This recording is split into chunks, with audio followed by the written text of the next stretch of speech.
This is a review for Transformers Revenge of the Fallen. And I can tell you, it was sick. I'm going to tell you the spoilers later, so they're in a separate section so you won't get the movie ruined for you, but still have a great review. The date is July 3rd, 2007. You're walking out of the theater, you just saw Transformers, and you're thinking, wow, that was just the coolest movie ever made. But you're thinking, couldn't there have been some more Transformer on Transformer action rather than some in the middle and everything at the end? Well, Michael Bay has done exactly that. He has finally given you Transformers fighting Transformers. The first movie had the 20-minute ending fight. This movie, now, sorry if this ruins anything, has about a good an hour and a half of non-stop just action. Considering the movie is 2.5 hours, that's exceptional. For the first movie, Michael Bay could only do so many characters.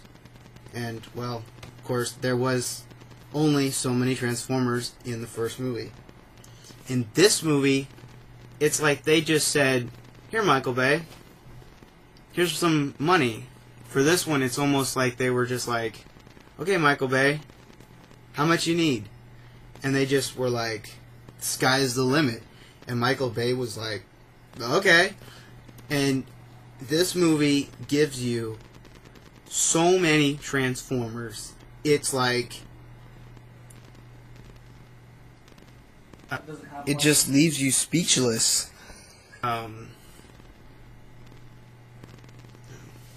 It's almost as if they took the entire library of characters and just threw them in the movie. No. The plot. Now, it's called Revenge of the Fallen. Now, I won't ruin anything, but it is rooted in original Transformers history. So if you know the original history, you'll know who the Fallen is. And if you don't, well, I'll just leave that for you to find out in the movie. The cast. Shia LaBeouf is back, and he's pretty good as your hero.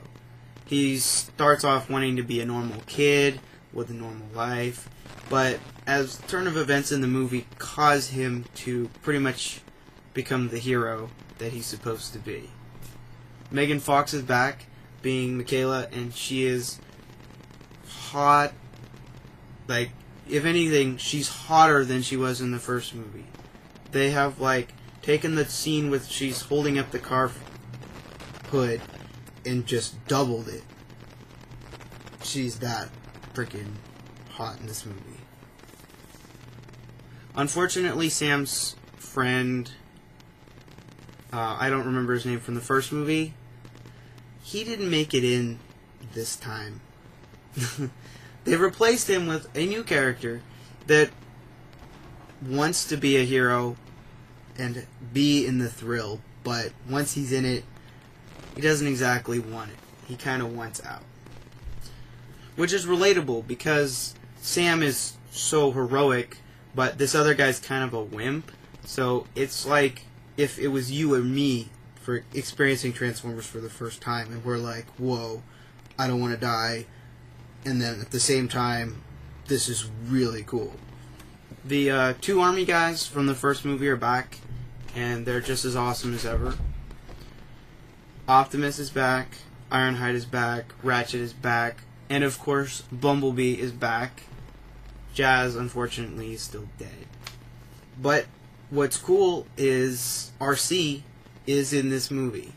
There are two comic relief Transformers that kind of get annoying at times, but they're still pretty funny. I mean, it's not that unbearable.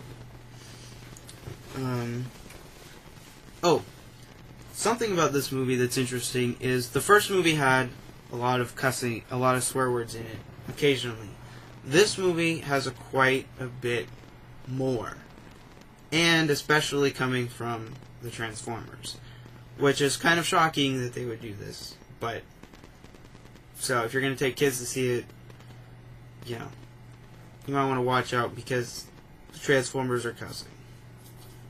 The movie is 2.5 hours long, but however, when you're watching it, you're so engaged, you don't really care.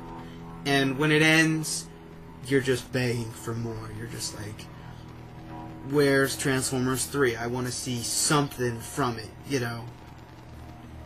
I love how Phil DeFranco from the Sexy Phil Show.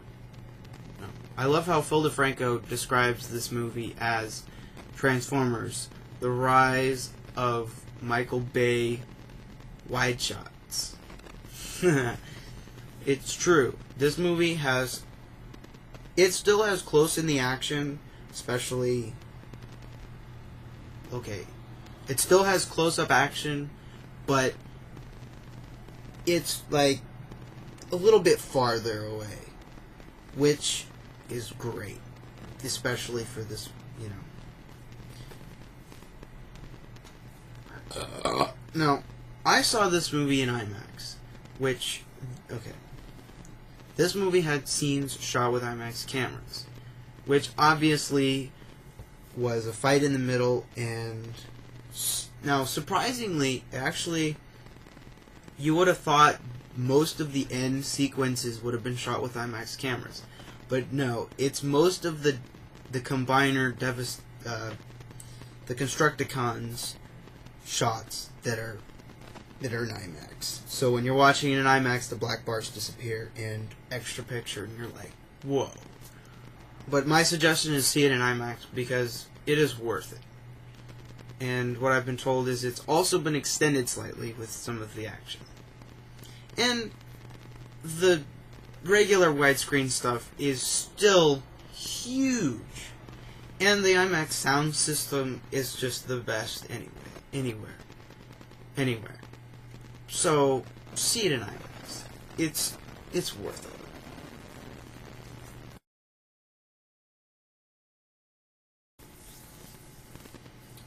Well, looks like that's all I gotta say. I'm gonna go see it again. I saw it midnight release, and I'm gonna go see it again today. I suggest seeing it at least twice to really, like, you know, really get it in your head. And it's just really the coolest action film I've seen this year.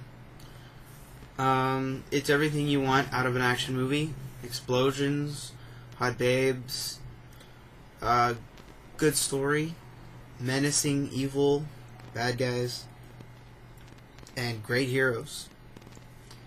And, I mean, it's you know, it's like 5 thumbs up for me. I mean, it's everything you liked about the first, but everything you also wanted out of the first. So yeah, go see it. Get off this computer. Get off your computer. Go see it now.